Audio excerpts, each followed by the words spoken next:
There is no surprise today that when we pay closer attention to the geopolitical games, and not only that people are struggling to understand about the war between U.S. and Iran, and despite what the sitting U.S. President Donald Trump has posted and also mentioned during numerous occasions regarding, air quote, the success of the war. But meanwhile, this war has caused major headaches and panics around the world. And how about the countries in Asia? Make no mistake, in Japan, one of the critical countries in Asia, the leader recently paid a short visit to the White House.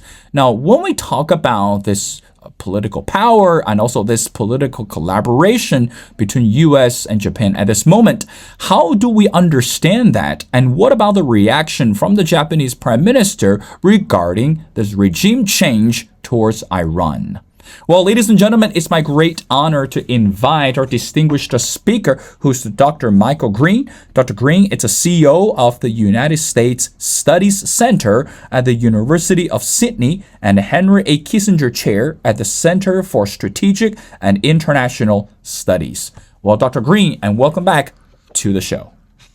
Thank you. Good to see you, Will. Well, again, Dr. Green, such an honor to have you back on the show, particularly that regarding this latest piece that you wrote is called How Takeichi Can Triumph and What Others Can Learn from Japan's Embrace of American Power. I want to get started. Again, as I mentioned before, this short visit from the Japanese Prime Minister to the White House signified a lot of gestures, especially when we look at the relationship between US and Japan at this moment. Now, one article particularly pointed out, it says, and I quote, Japanese Prime Minister Takeichi's visit to Washington made it clear that she aspires to be a different type of leader, end quote. Dr. Green, from your perspective, you and I last time we talked about this relationship, but this time is different because U.S. is caught in a hot war with Iran, and also we're looking at the international war in Ukraine. Many issues going on. How do you assess a statement such as the Japanese Prime Minister aspired to be something different, especially stood next to President Trump? Your thoughts? Well, thank you, Will. And in one sense, Prime Minister Takeichi is unique and somewhat different. She's the most powerful woman in the world right now, and arguably the most powerful woman in the history of Japan. There was an empress in the 8th century. Some people would say was more powerful, but we don't really know. So in that sense, she is unique. She said, as she rose to prominence, her hero was Margaret Thatcher of Britain, and some British journalists said she might be more like Liz Truss because she's something of a hawk on national security and on bond markets.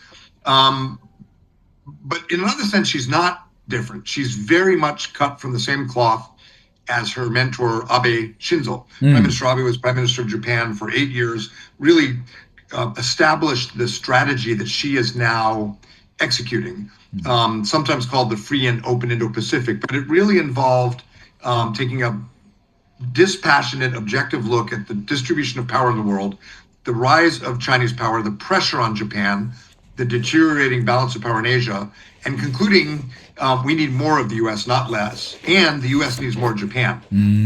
And so he changed how the Constitution of Japan was interpreted to allow more coalitions, more joint military operations. He doubled down on investments in infrastructure around Asia to offer an alternative to China's Belt and Road. And he did so while also trying to stabilize relations with Beijing. And that's largely her formula. But I did this piece in Foreign Affairs because that strategy, which was on display when she met President Trump March 19th in Washington, that strategy is not what much of the world is looking at. Much of the world is looking at Canadian Prime Minister Mark Carney, his very dramatic speech in Davos, where he basically said there's two threats to the world order, China and the US, and middle powers like Canada have got to work together to restore the old order. And, to some extent, that resonated with Takeichi in Japan, because Japan also wants strong relations with Australia and Canada and India. But I think the bottom line view, in Asia at least, for the governments in Japan, in Korea and Australia was, it's a nice sentiment, Mr. Carney, thank you, but we live in a very hostile world, and China's breathing down our throats, and Russia is a threat, and North Korea is a threat, and we want more of the U.S., not less. And so it makes an interesting contrast. And frankly, in Asia, I think that the Takeichi vision is the one that governments are adopting. In Europe, Carney's vision is resonating, but frankly, if you scratch a little beneath the surface, European governments know that there also is no plan B to the alliance with the US, despite everything that Donald Trump is doing to try to make people consider one. Well, Dr. Green, as much as you mentioned, again, Takeichi's attitude towards US and also towards China, of course, we'll look at this global interruption. One thing in the article that stood out to me, and I quote, this is what you wrote. In Japan, the Prime Minister Takeichi insists that China, not the US, is the most disruptive threat that countries face, end quote. The breaking news came out yesterday. Sitting US President Donald Trump is scheduled to visit China in the middle of May, if I'm not mistaken. And this is going to be a major political and also diplomatic milestone for US and China. Of course, the Japanese Prime Minister just wrapped up her visit to the White House before Donald Trump embarked on a new journey. So by having this attitude to see that China is a threat, I dare to say that Donald Trump is not the type of person who would like to be caught in the middle of the hot war or in the middle of the awkward situation. So Dr. Green, from your perspective, by holding such attitude or by having such a strong statement about China, how much do you think that could possibly jeopardize the relationship between Japan and US at this moment? And especially we look at this economic relationship and this personal or diplomatic trust between Takeichi and Trump. What's your assessment? Well, Takeichi's argument that China's the disruptor and the threat, not the US, that's how everyone around Donald Trump thinks. Republicans in Congress, the vast majority of the American people, virtually every think tank in Washington, and I think most, if not all, of the cabinet members around Donald Trump, including people who are thought of as isolationists like J.D. Vance, for example. It's important to remember historically that the America First movement, that isolationism, was always aimed at Europe, not Asia. And so Takeichi's view of China and view of the US-Japan alliance is pretty much the view of the majority, the large majority of stakeholders in the US system. And President Trump himself is a deal maker. He is less wedded to institutions. Clearly, he likes breaking up institutions. He's articulated negative views of alliances, including with Japan, that almost no president has ever, except a bit Nixon. And so he's disruptive. But at the end of the day, in my view, he's not seeking spheres of influence with Putin and Xi Jinping. That's a strategy attributed to a man who doesn't do strategy. He does every day is a new day, and he goes for leverage and acclaim in whatever way it takes. And that's been core to the success of his business and political career. It's not great for statecraft. And at the end of the day, I don't think he has a vision of spheres of influence at all.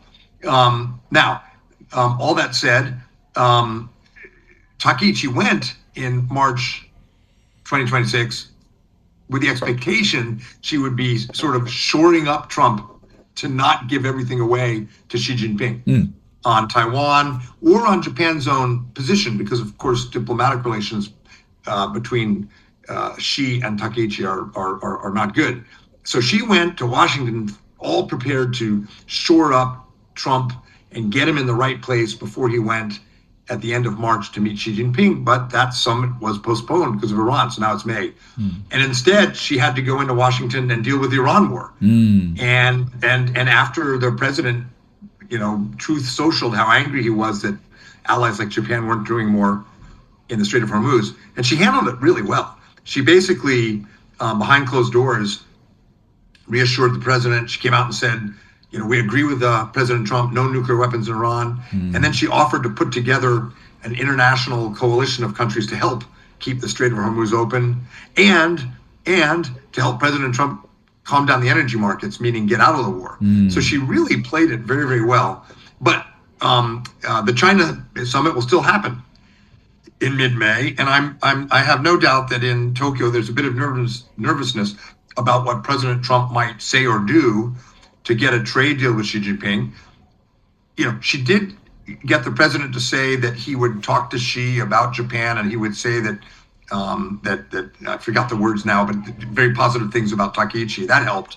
But there's still Taiwan. There's still, the overall sort of strategic competition question. So I think the Japanese government is going to be back trying to get President Trump's head in the right place before he sees Xi. And again, they'll have a lot of help in that from Republicans in Congress and from a lot of people in Trump's own administration who have sort of more deeply rooted views of strategic competition with China and alliances with Japan, Australia, than the president does.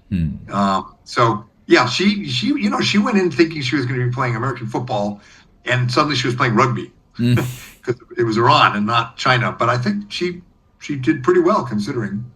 Well, again, there's no question about that.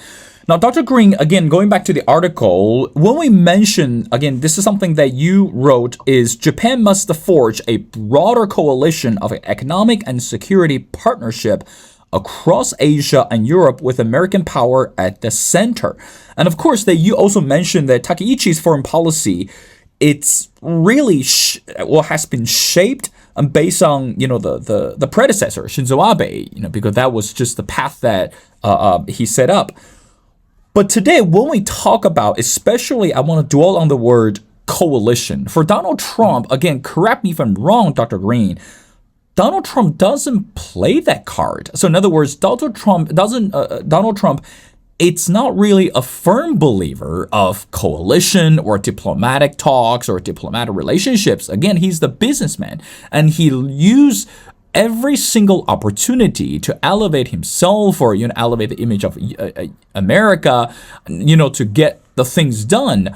So, Dr. Green, from your perspective, isn't it more difficult for Japan to forge a broader coalition of economic and security? Meanwhile, we're seeing this uncertainty of Donald Trump, this major power of China, and also, of course, you mentioned North Korea and also many other countries in Europe, but they're not on the same page with Donald Trump at the same time. Is Japan in a pickle when we talk about this broader coalition? What do you say to that? It is more difficult. Absolutely no question about it. You're absolutely right. Much more difficult to work on coalitions and alliances and institutions when President Trump prefers to just have his own personal leverage over every other world leader in that moment. So no doubt about it, it's more difficult. And you can see that in Japanese polls. In polls late last year in Sankei Shimbun, only something like 22% of Japanese trusted Trump. But in government polls taken around the same time, towards the end of the year, I think it was, published early this year, 93% of Japanese wanted the alliance with the U.S. And you see similar things in Australia, where trust is the lowest on record at 35% in the Lowy poll, trust in the U.S. Support for the alliance steady at 80%. In Korea, support for the alliance is even higher than Japan. There are new polls coming out soon that will be sort of eye-popping how much the Koreans want the alliance with the U.S. And that's just pragmatism. It's not sentimentality about the U.S. It's just pragmatism about the balance of power and a recognition that even if Japan, Australia, Korea worked together without the U.S., they could not counter China's hegemonic ambitions. And that's just the pragmatic reality. And of course, all these countries have significant trade relations with China, and the U.S. as a kind of backstop to deterrence and balance of power makes it easier for them diplomatically and economically to work with China. I mean, it's two sides of the same coin. So it is evident to the publics in Japan, Australia, Korea, the main U.S. allies, that the U.S. is more necessary than ever, and that coalitions are also more necessary. And here's the interesting thing about Japan: it is much more difficult, it is much more necessary, and in a kind of ironic way, I think that's very exhilarating for Takeichi as it was for Abe. Because Japan historically, since the Meiji period, and certainly since the end of the Second World War, has wanted to be a bridge between East and West, a bridge between Asia and America. And now with Japan as a key player in the G7, and with Abe in the first Trump administration, and now Takaichi in the second administration, having the best relationship with Donald Trump of any G7 leader, I think even better than Prime Minister Maloney of Italy now. Japan is the bridge. Japan is at the center. Japan is trying to hold American power and Asian friends and allies and partners together, trying to get America more engaged in the Southeast Asia and the Quad and things like that. But also in the G7, trying to hold together the European and Asian allies. That's why Takaichi came out and said Japan's going to work to get NATO and other allies to work together with the United States. So it's harder, but in a kind of ironic way, it's exhilarating, I think, for Japanese diplomats and for Takaichi to be the change agent, to be the thought leader, to be the one that builds that bridge. And it's a contrast to Mark Carney's vision.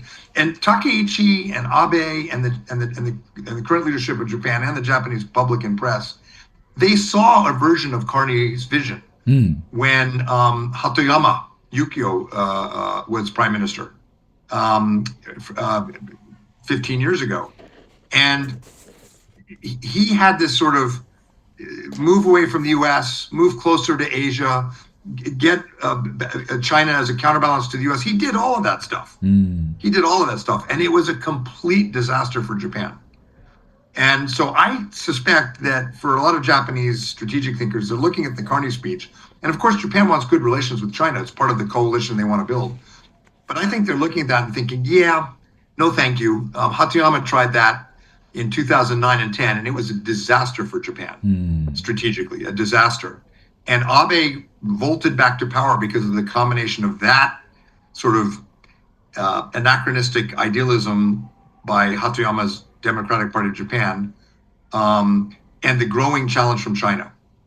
And so the Canadian vision is, on the one hand, Japan would be very keen and is very keen to do more trade agreements, military agreements with other middle powers, but no fantasy that this is somehow a hedge or a replacement for U.S. power, which in a very cold, calculating way, Tokyo, from Abe all the way through to Takaichi, and really before that in many ways, realizes is indispensable, as difficult as Trump is. But as I said, it's a little bit exciting for Japan, which is not sort of paralyzed like the Europeans or Canada by Trump, to think, no, we have agency, we have leadership.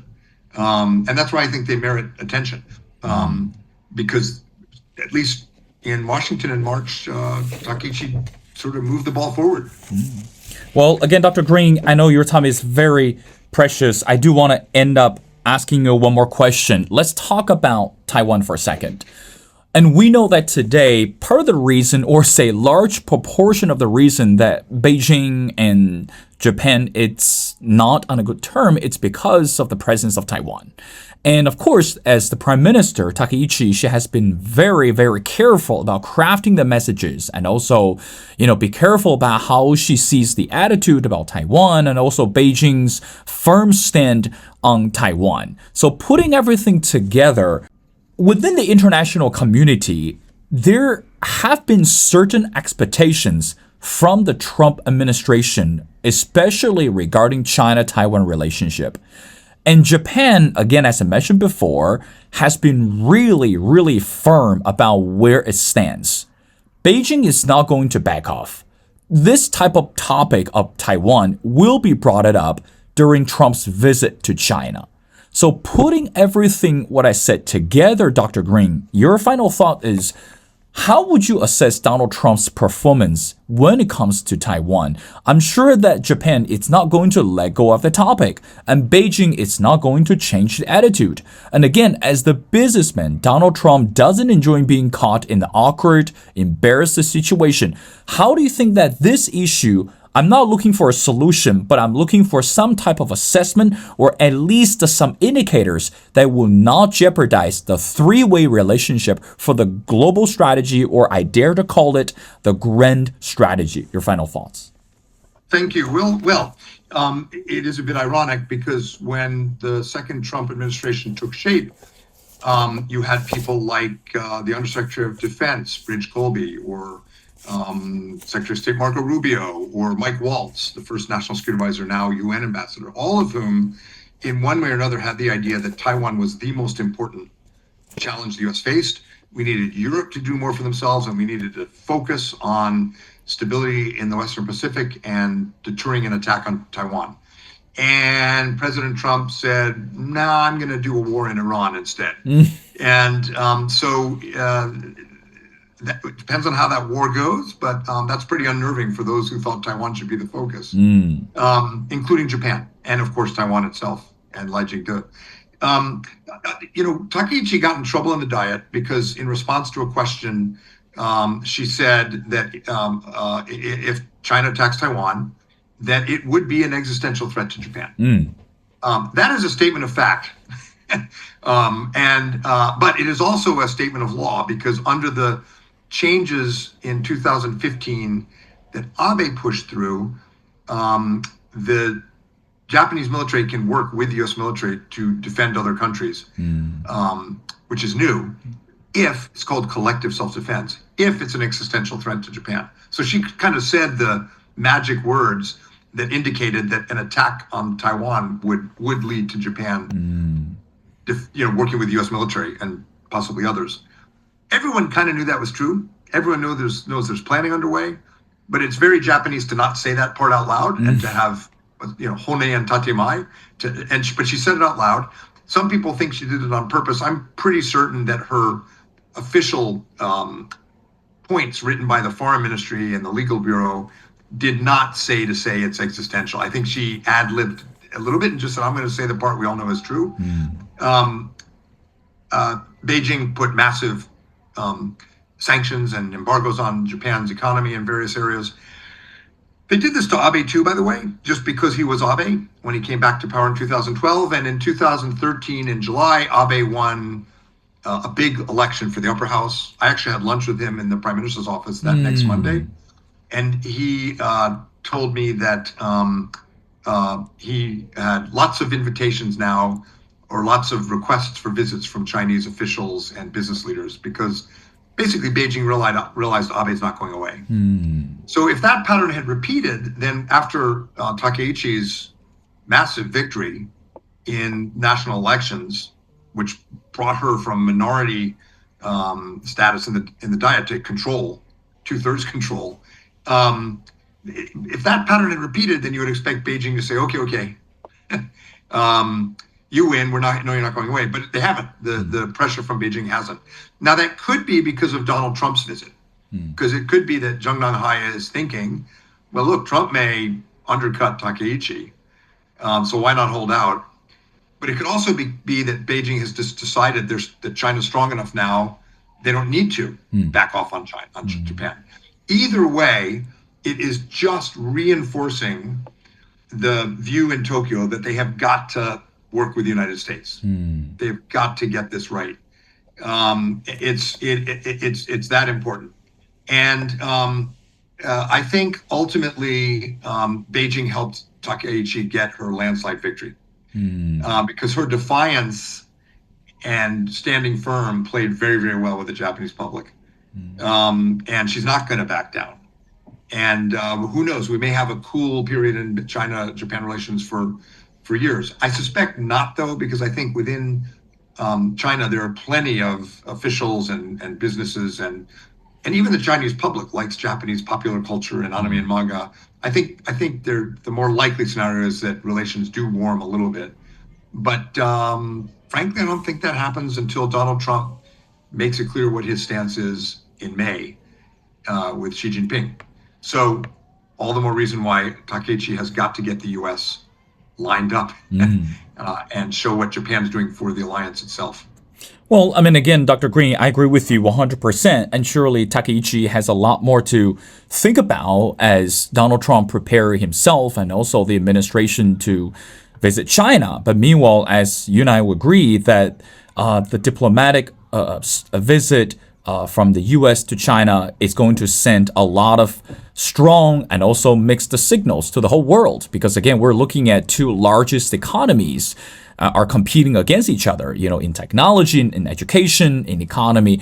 But again, Japan is a country that should not be overlooked, and also the leadership of Takaichi definitely should not be underestimated. Well, again, ladies and gentlemen, it's such an honor to speak to Dr. Michael Green. Again, Dr. Green is the CEO of the United States Study Center at the University of Sydney and Henry Kissinger Chair at the Center of Strategic and International Studies. Well, Dr. Green, thank you so much for your time. It's been a pleasure, and we'll love to have you back on the show as we continue to pay attention or even closer attention to the global affairs. So thank you so much Thanks, for doing this. Thank you very much. Keep up the good work.